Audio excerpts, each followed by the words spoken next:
embrujada. Fue por el siglo XVI en la capital del país, siendo aún el virreinato de la Nueva España, donde tomó lugar una leyenda que giraba en torno a la hechicería y poderes diabólicos que surgieron a partir de la envidia y la vanidad de una mujer llamada Doña Francisca.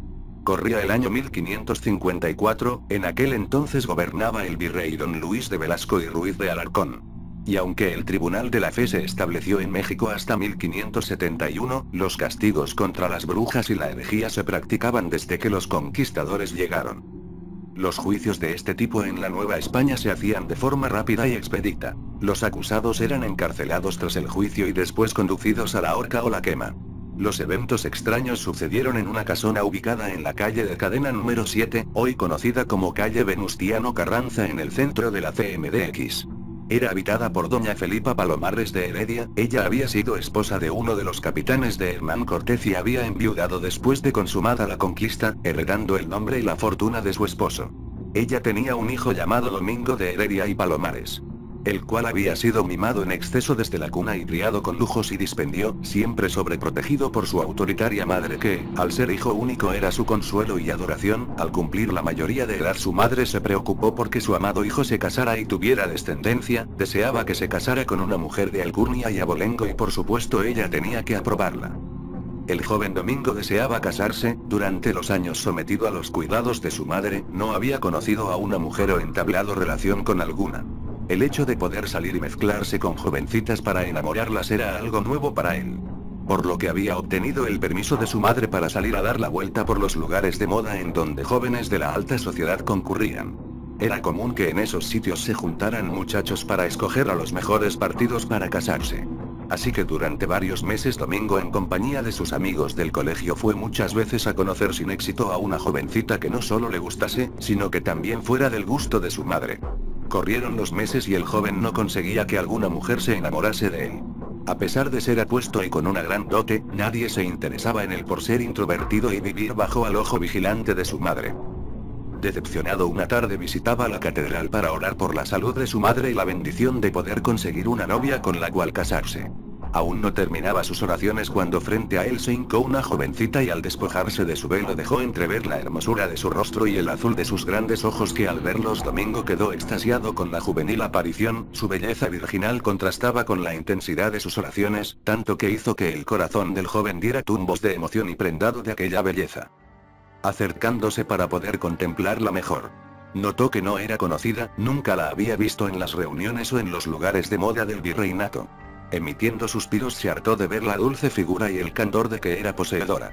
Luego de terminar de orar se persignó y se acercó a una pila de agua bendita e introdujo sus dedos para hacer la señal de la cruz. En tanto Domingo la observaba fijamente en todos sus movimientos.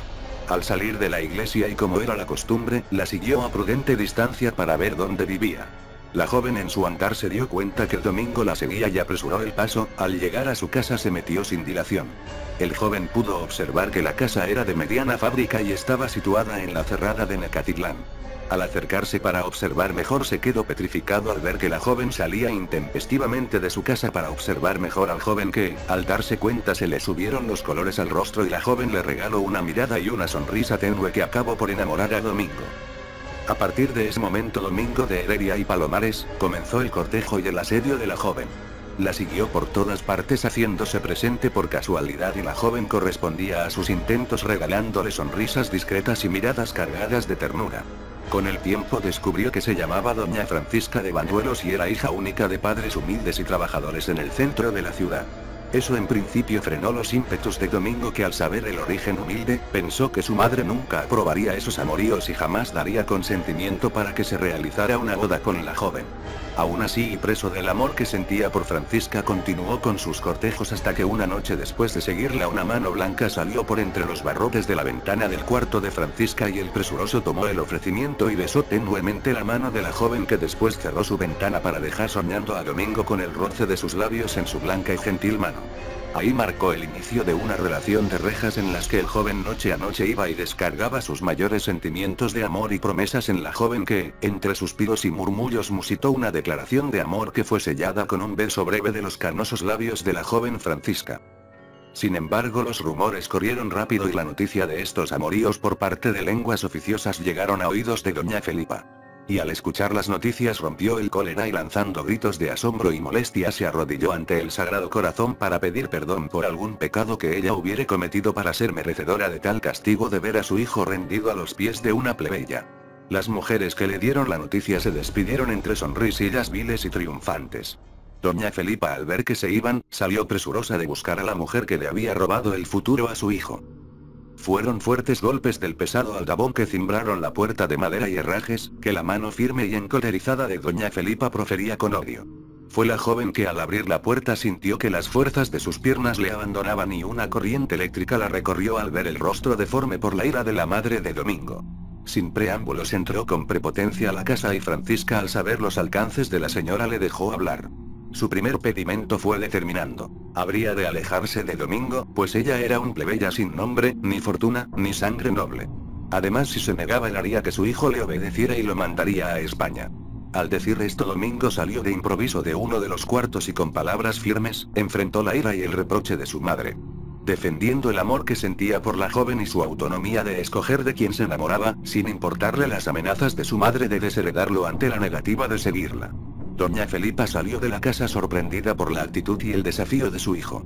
Mientras los jóvenes ratificaban su amor y deseos de casarse.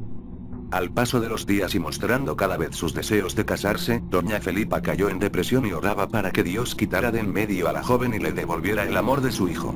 Pero al ver que sus oraciones no cobraban efecto en el corazón de su hijo, renegó de él y juró que Domingo no se casaría con aquella mujer. Por ese tiempo, y llorando amargamente su dolor con una amiga, le confesó que haría lo que fuera para evitar esa boda, y esta última le contó de la existencia de una bruja muy poderosa y temida en muchas sociedades secretas de la Nueva España.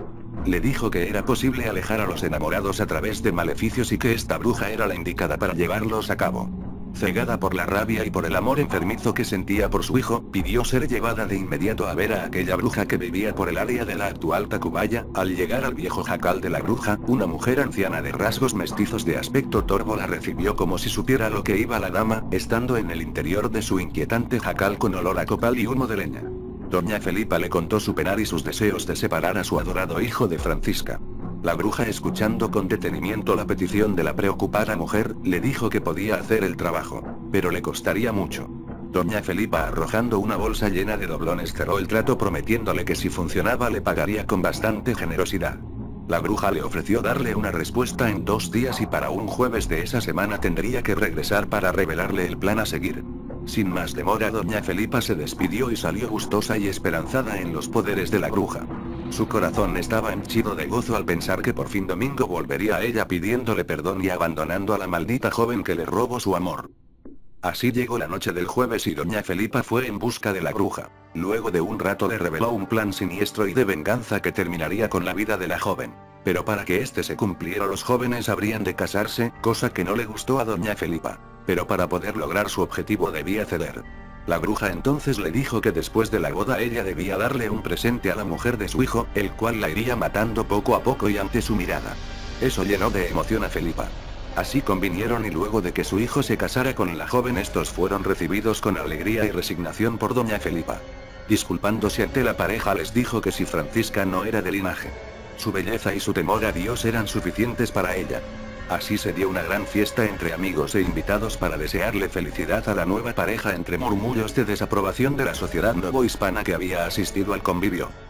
Al mismo tiempo que la reunión se llevaba a cabo, en la laguna de Macuaiglapilco, hoy barrio de la Candelaria, la bruja celebraba un ritual diabólico en el cual sacrificaba a uno de los patos que abundaban en aquel lugar. En total degolló a 7 aves y cubrió con su sangre su cuerpo arrugado y rostro, en tanto hacía las invocaciones a Satanás para que le concediera un favor. Luego de terminar el ritual obtuvo de su señor la maldición que llevaría a cabo.